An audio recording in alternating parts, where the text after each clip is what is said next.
Welcome to QInsight from QGate, where we talk to the people who are at the sharp end of CRM, AI, and business transformation.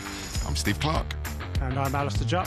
Today we're joined by Vincent Sider. Vincent is an internationally recognised AI strategist and executive advisor who spent the last 2 decades building and deploying digital infrastructure at a global scale, from the likes of BBC to BT and beyond.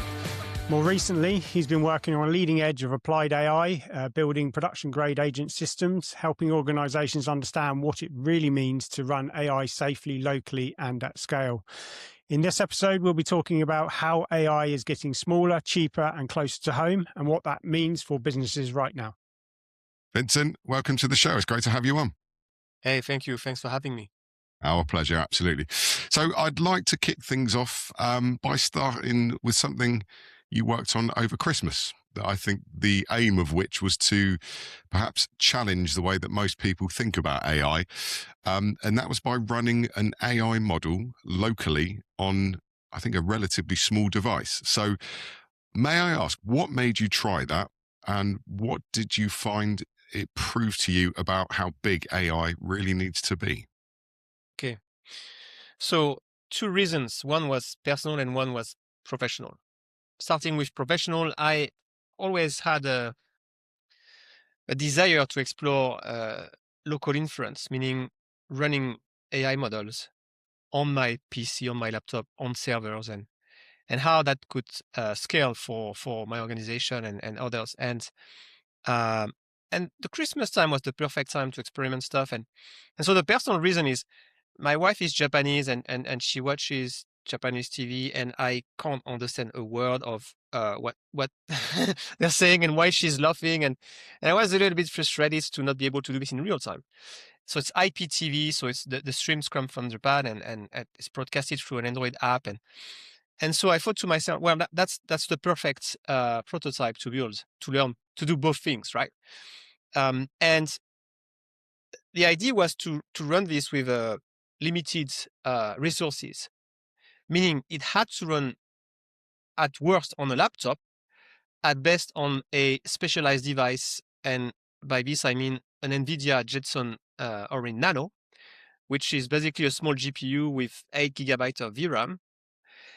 And to run that connected to my TV through a small device that would extract the audio from the HDMI and pass that to the GPU and therefore the model and do its work, meaning transcribing the audio into text and then translating that text into English.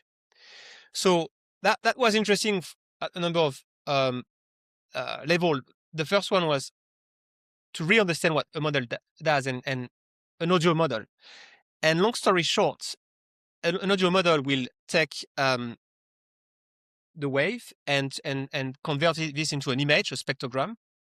That image will become numbers, and these numbers will be decoded by the model, in this case Whisper, which is running with 3 billion parameters. I'm going to come back to this because it's important to understand the memory. And these numbers will be then converted into text on screen. And this has to happen with low latency, because when they talk on the screen, if I'm reading this 5 seconds later, I've lost the plot of why my wife was laughing, right? So challenge was, can I run this on a small device, which is, by the way, about $200? And could I do this fast so that latency would still be okay? And also with quality, because it's very hard to translate Japanese. The verb is at the end, so you have to wait for the end of the sentence. You have to understand when the sentence ends. So the model has to be smart as well. In that space of transcription and translation, there is a model which is universal. It's called Whisper, which is open source. And that sounded to be the right approach. So it took me a while to get to the stage where I could load the model. I could then run my tests. And that led me to go into the nitty-gritty of memory. And I'm coming back to this concept of parameters. So the model is 3 billion parameters. 3 billion parameters mean you have to store a number of numbers to use these weights, as we call them. So that's basically the structure of the model. And the more numbers you have, the more memory you need. So when you use a model like Whisper, which is 3 billion parameters, and you want to load this with full precision, then you need to multiply to give your number 32 bytes of memory, basically. So imagine that if you just do it with 1 byte of memory, you're going to have 256 boxes to put your number. And if you do this at full load, which is called floating point 32, you have to do this. You have 4 more space to do this, meaning the accuracy of your numbers, the precision of your numbers is going to be higher. Meaning the impact on your memory and your machine is multiplied by 2 or 4, your requirement for your memory. Meaning for a 3 billion parameter model, if I only use the 1 byte of precision, it's going to cost me 3 gigabytes of memory. My Jetson Nano Orin can accommodate 8 gigabytes.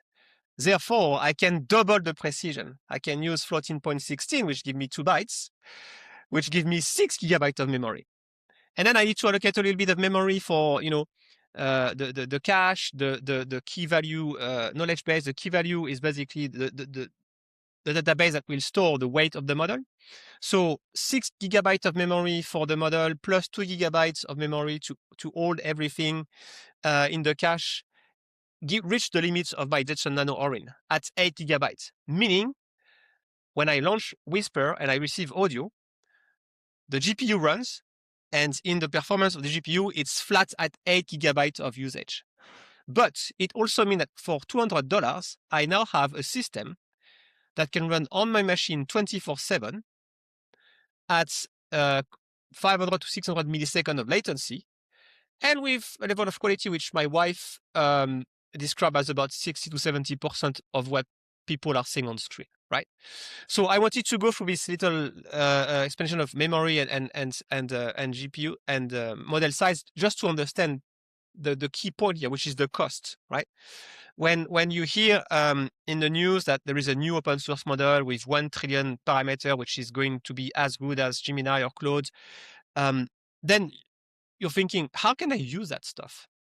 And the first intuition would be, well, I need to use NVIDIA GPUs and buy H100 GPUs or A100 GPUs. And I mean, one H100 GPU is $20,000 to $30,000. If you can get them. If you can get them. And that will only give you 8 gigabytes of memory. Now, for a 1 trillion parameter model, you're talking about 1 trillion of VRAM. Yeah. Right?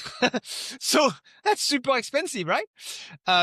That's so where do you draw the line? And how can you do this really on servers and laptop and PC and so on? So of course, 1 trillion parameter is the holy grail, right? But more and more, this model size, they tend to decrease, and the precision, the accuracy is not really impacted. You still have a good, let's say, performance of these models. And so now we enter this world where you can easily run 60 billion parameters on, a Mac Studio, right? You don't need to buy the NVIDIA H100s or a cluster of them to run these models. And so it's becoming affordable for companies, and it's becoming realistic for companies to say, you know what? Instead of using Claude and Gemini and OpenAI, we can run clusters of MacBook Studio and run these models in-house with limited consumption, by the way, right? Yeah. Because these cards also consume a lot of power. So for 500 watts for a cluster of 4 MacBook Studio, I could be running a DeepSeek v3 or a Kimi v2 or a GML 4.7. These are the top open source models right now that can do coding at the same level of Gemini for like $20,000 24/7 and with good level of performance, right? So that was the test that I did during the festive season. And I'll jump in. How happy was your wife while you were doing this over Christmas, by the way? She was watching TVs.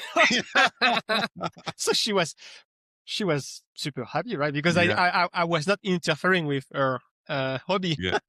Excellent. So sorry, it was a long monologue, but that's the reason why I did this, and that's the learning I made.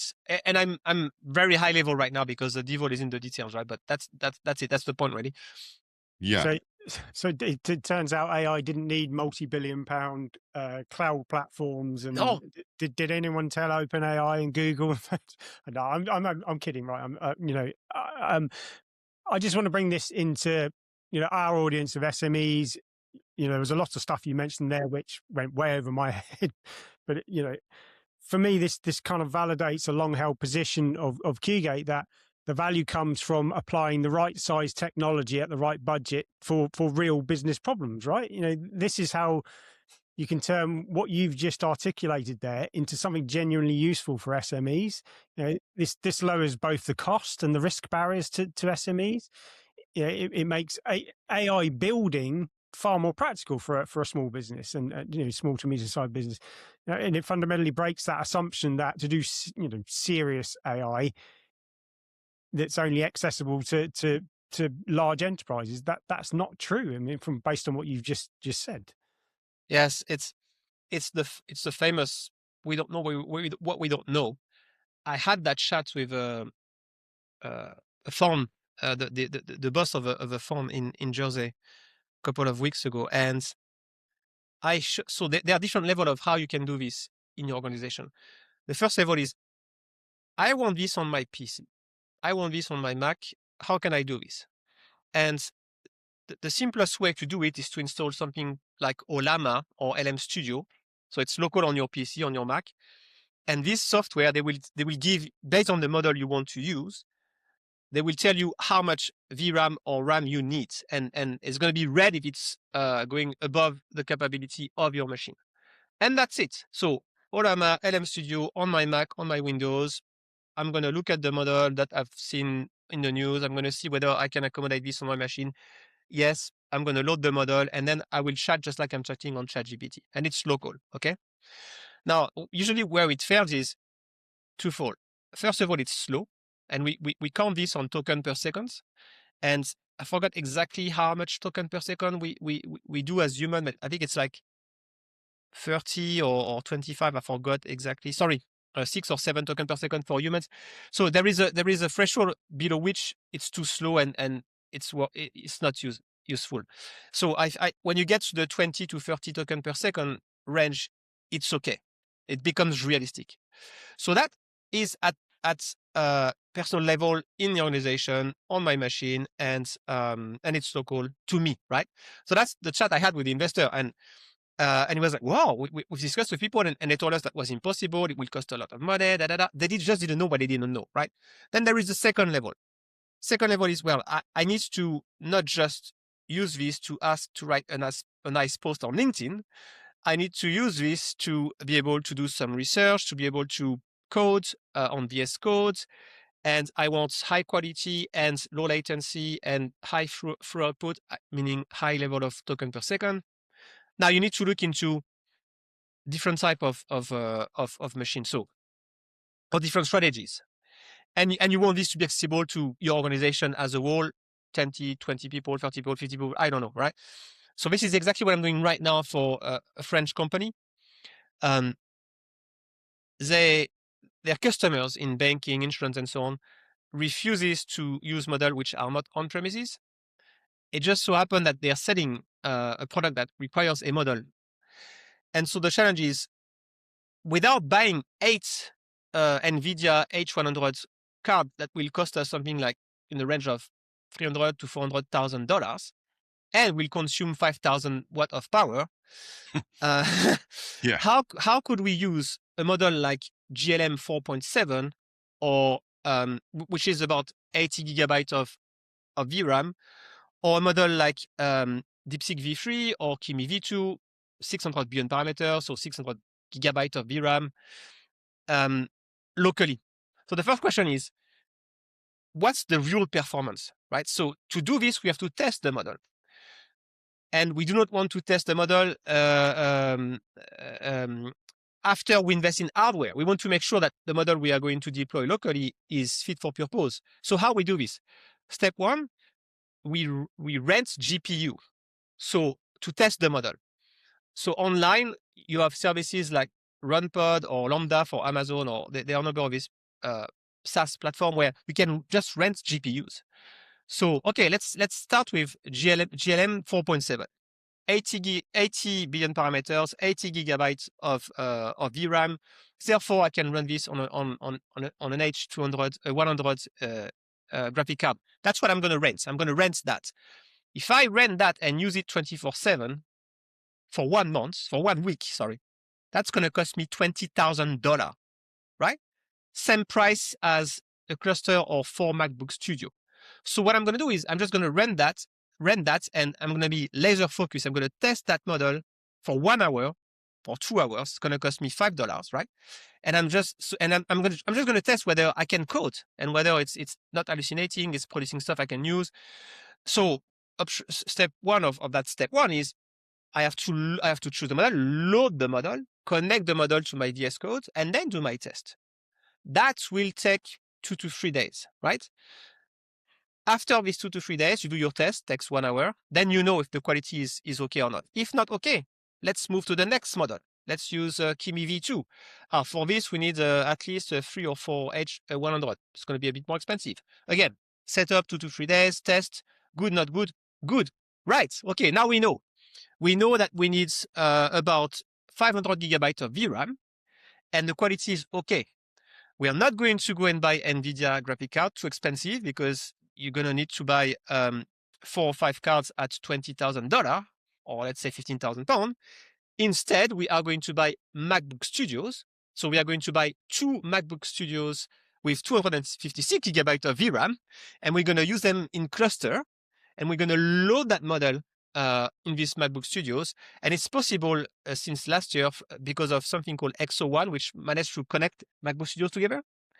And that is the cheapest way to do it. Instead of spending $100,000, that's going to cost me about $10,000, right? A factor of 10. A factor of 10, actually. So now you're talking.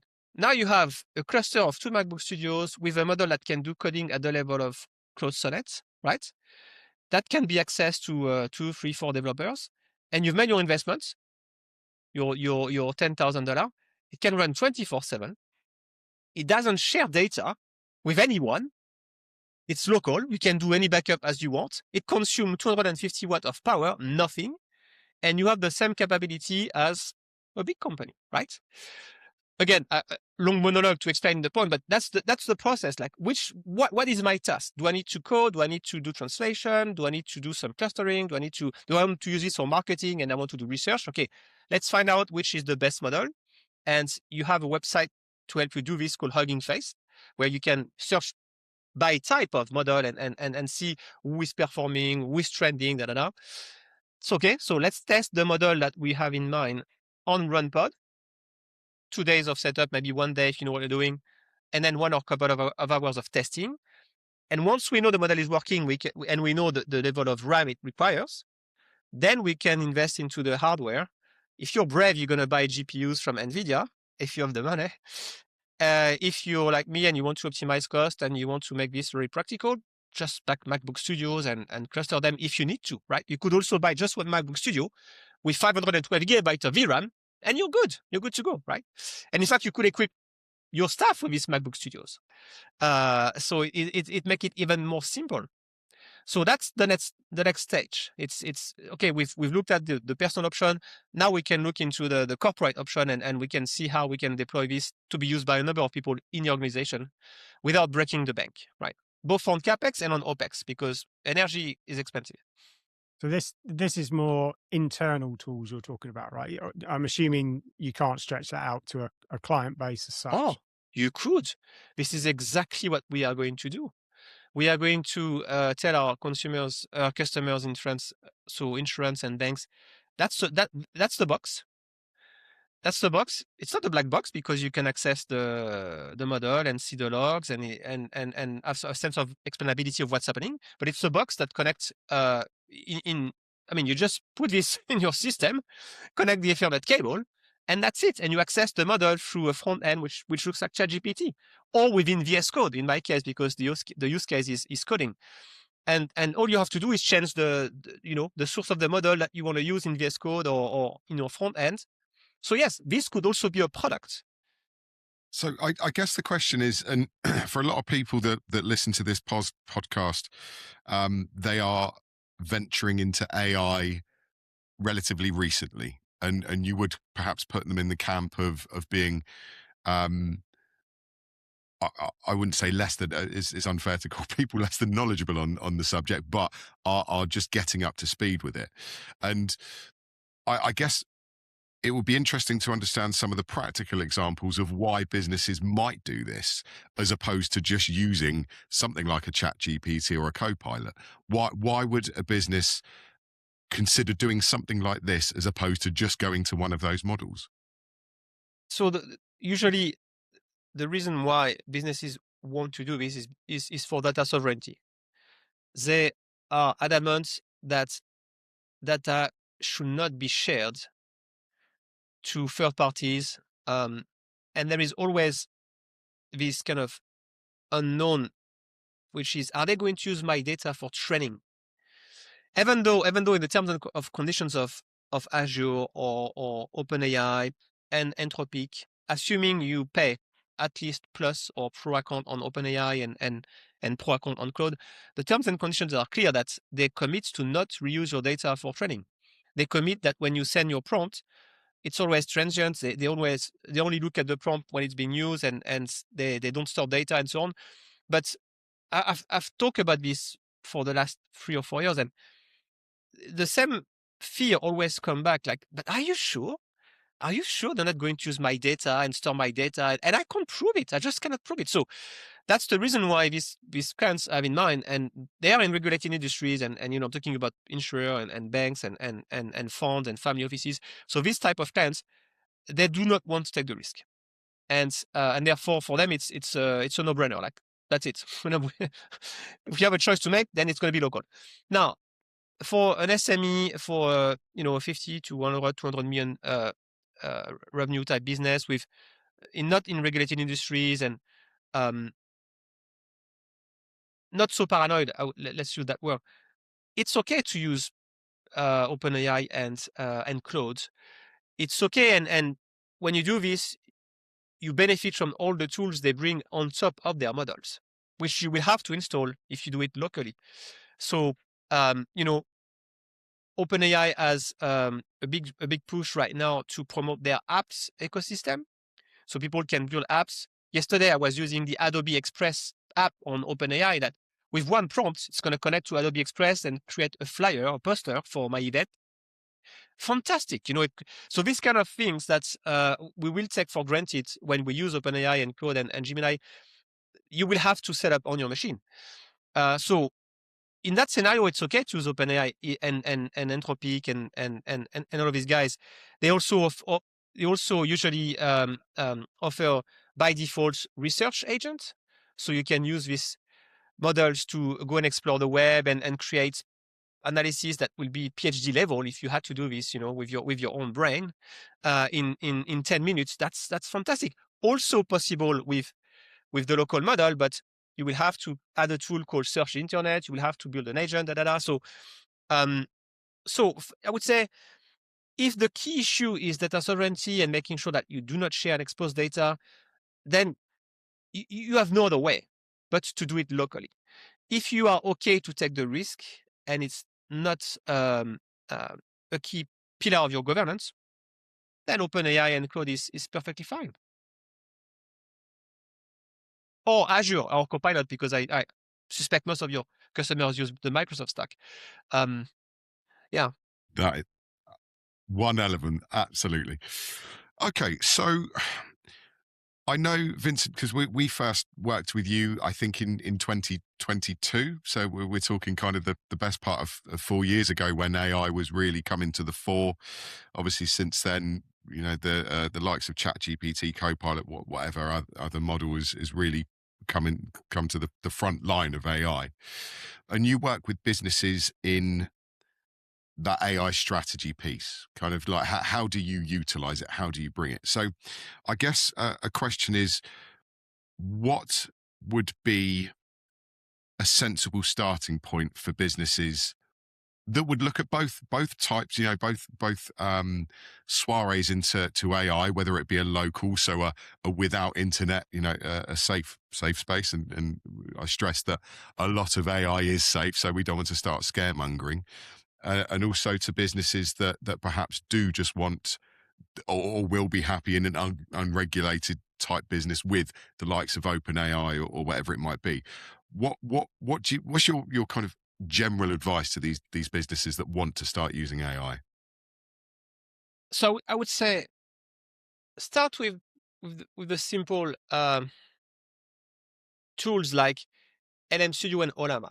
It's one click away on your Windows or Mac, and boom, you have the software.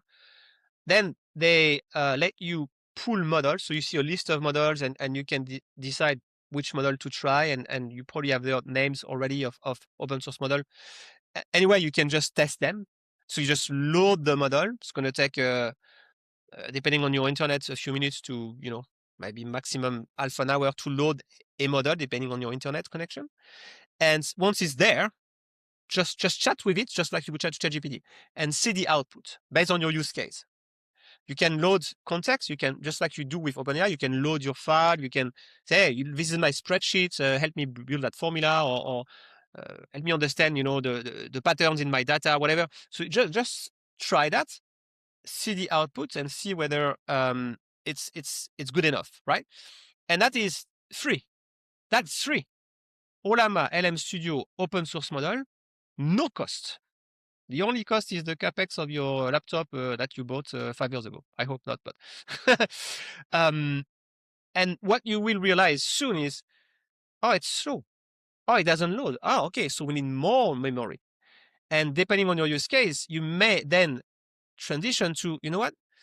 We need to have a server, or we need to do what Vincent suggested, which is we should look into Mac Studio, sorry, because that will be the kind of semi-professional way to do it, right? But you will only realize this once you've done the test and you realize too slow, not good enough. I need a better model, a bigger model. I need more RAM. What should I do, right? And if you already have servers in house with GPUs, then you're good. But if you don't, then my advice is go and look at MacBook Studios. So that will be the simplest way to start, and just to understand the ecosystem and what this world of open models are, and what they can do, and so that will be step one. Step two will be, if you don't know, go to huggingface.co, Charlie Oscar, and look at the models section, and just realize the variety and the diversity of the models out there. You have a model for everything. Whatever use case you have in mind, someone has built a model to manipulate language, to translate, to do technical stuff. So then, okay, is that model available on Ollama and LM Studio? Usually it is. So you will load that model, do what you have to do, see the quality. Too slow, not enough memory. Boom. Let's move on to the step two, right? So that would be my advice. And so you both kind of demystify the space of open source models, and you do it at no cost, at no risk, because you already use what you have, which is your Mac or your Windows PC. I think we were talking in the previous episode with Kelvin Papp, who we were talking about focusing your AI on outputs, right? On make sure you got a specific use case and there's a genuine output and a value to your business. And for us, that's what we're talking to our clients about. This is your starting point. Identify those opportunities within your workflow. Don't try and replace your whole workflow, right? And that kind of approach really lends itself quite well to what you're talking about, because you've got this kind of narrow use case that you're looking for, and you can try it and scale it until you get to the point where it's working effectively for what you actually need it to do. I mean, is that certainly from a client perspective and a process perspective, we see that as a really valuable way to start your AI journey, particularly if you're building stuff. The other part of it is ensuring that your team are understanding AI, right? One of the biggest barriers of technology, so what we see is the change management piece, is the change in your people and getting them to engage in the technology. And quite often I hear, even from my wife as well, that she'll try something. If it doesn't work first time, no, that's it. She doesn't want to engage in it anymore. Because what I've read about this, the quality tends to be better when you're focusing like that. You know, when you're not using one of these large language and you're focusing the technology at a specific task, you get a better quality of return. So actually, there's a potential there for it to help the engagement piece as well, right? With your people, you know, they see a better quality of return. They're going to buy into the technology faster and quicker. I mean, is that reasonable, do you think? Yes, if it's outside of any context. So let me explain. I'm training right now employees of a large bank about how to use Copilot with power tools.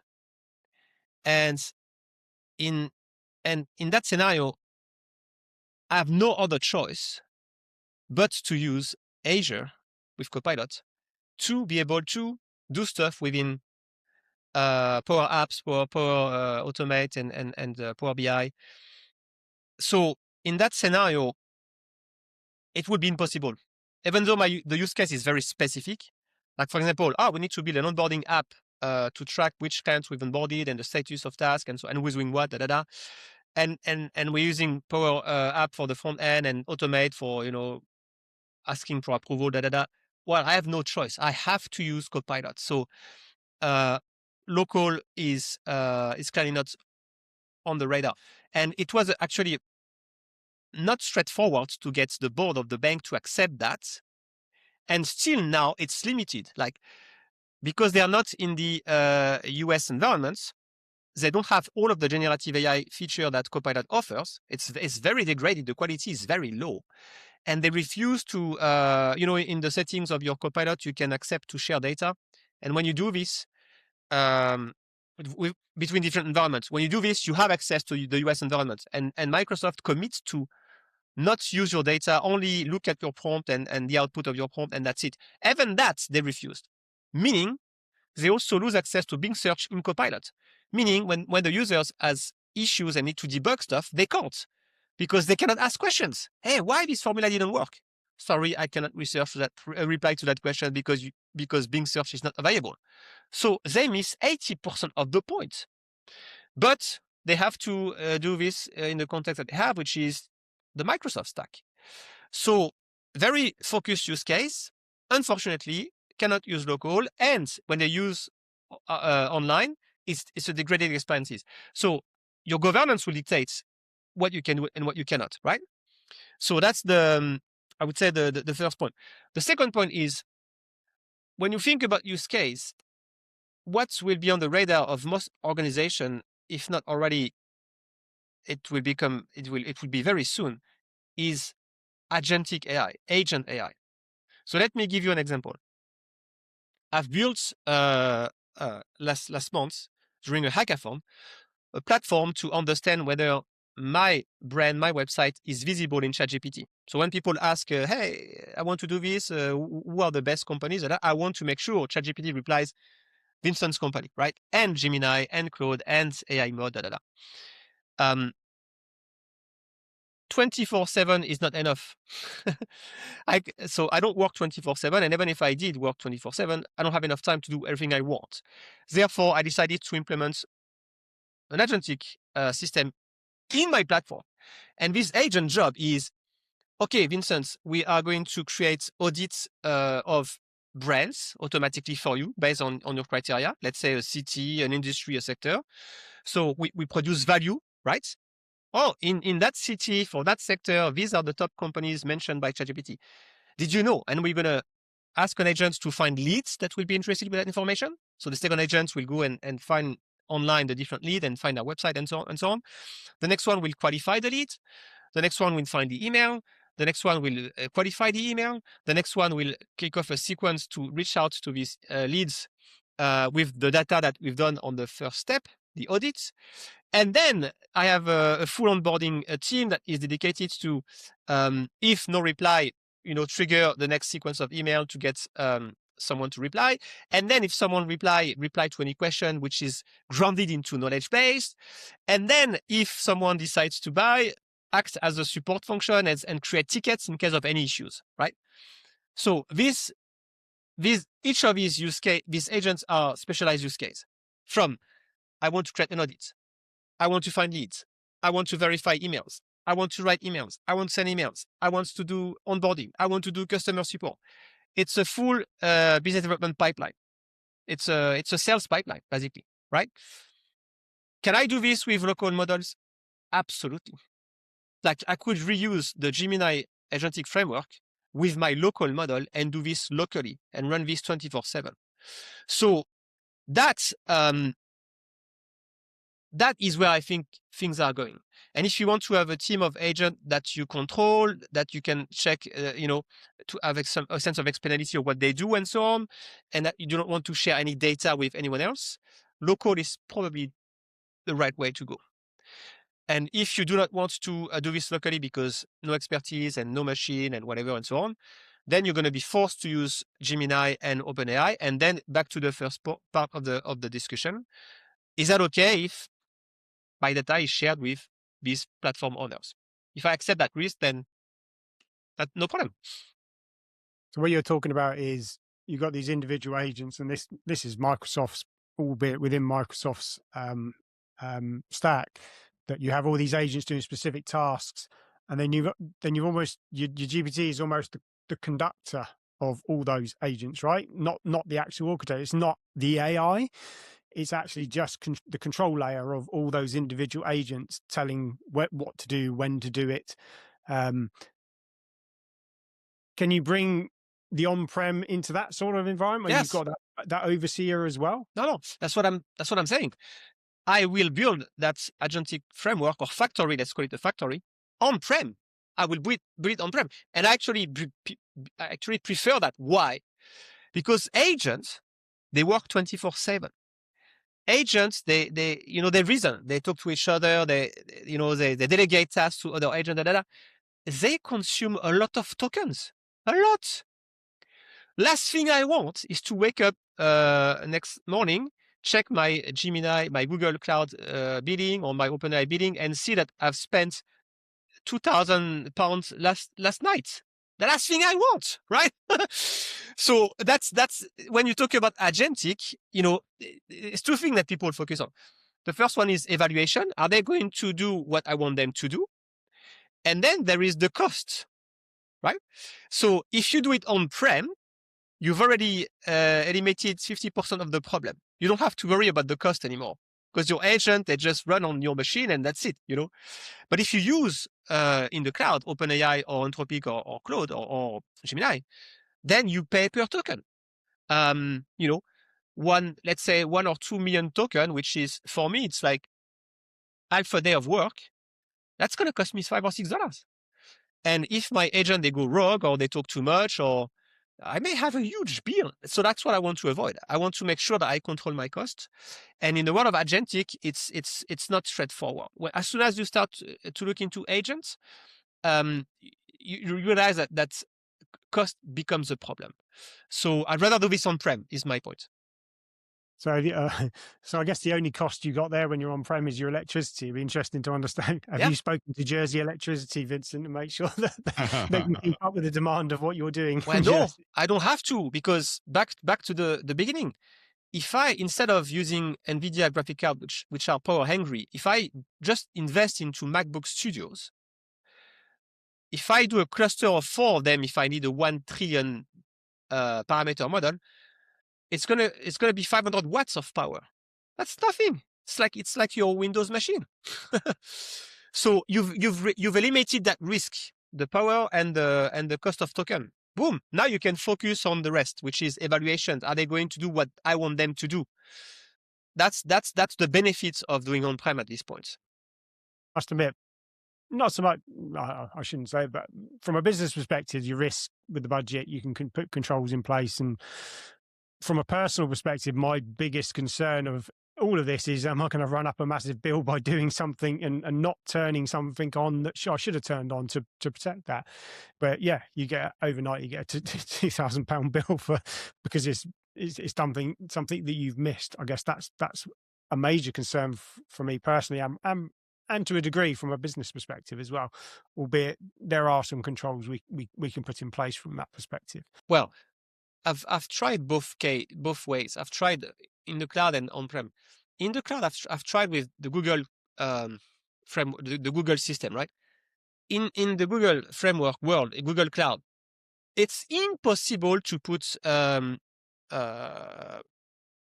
You can put alert in terms of consumption. It's a labyrinth. It's a puzzle. It's a minefield to go and try to find out a way to block spend. It's just impossible. You just cannot do it. It's too complex. I've worked on Amazon Bedrock at some point for clients in the energy sector. Also, it was a nightmare. I don't know about Azure. I don't know if it's with Azure, if it's easy to block spend. I don't know.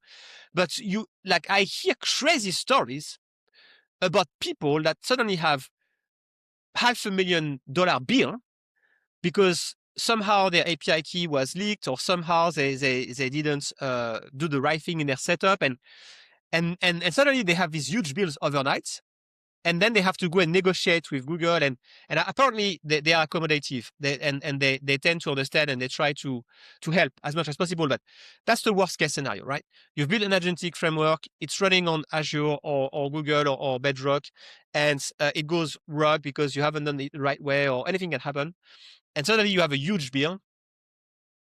So I do not want to take that risk. So for serious agentic work, I'm going to do this on-prem. Yeah. From what I know, there's two routes with Microsoft. One is you essentially top up, which is uncapped. Right. So that's the risky part. The other route is you buy packages, and essentially once that package is utilized, so the worst case is you're going to lose your package essentially. Okay. That's better. So as I said, from a business perspective, there's kind of that control, but they're quite significant costs, those packages. So personally, you wouldn't necessarily invest the amount of money in a package because you just, wouldn't expect to use it as such. So you have to go the top up route. But, I'm sure that will change in time, and better controls will come in place with this. Otherwise, you get the finance team knocking at your door. I don't want to speak to my finance director anymore. No, they're scary people. No, I just brilliant.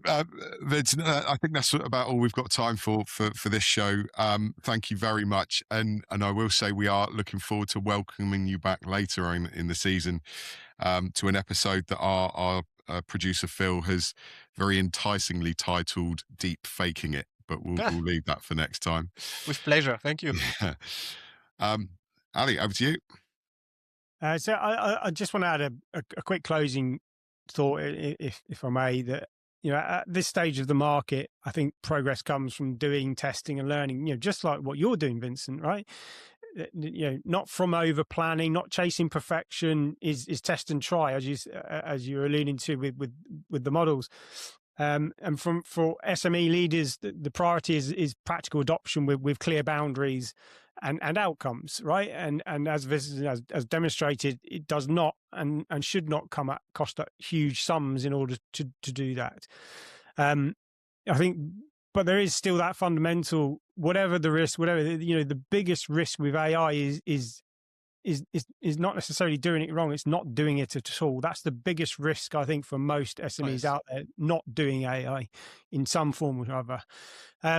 But look, I just want to say thank you very much, Vincent. You've been an amazing guest, and thanks to the audience for joining us today. If you enjoyed this episode, be sure to follow or subscribe. You can find us on Spotify, Apple Podcast, Amazon Music, and YouTube. So, yeah, that's it for this episode of QInsight. Over the rest of the season, we'll be speaking with people who are actively working through what AI and modern technology means for their organizations, from practical decisions to longer-term implications. If you enjoyed this conversation, make sure you subscribe. As Ali said, plenty more to come. In the meantime, to learn more about how to get capabilities grow using AI, Dynamics 365, visit qgate.co.uk. Remember that one. We will see you next time.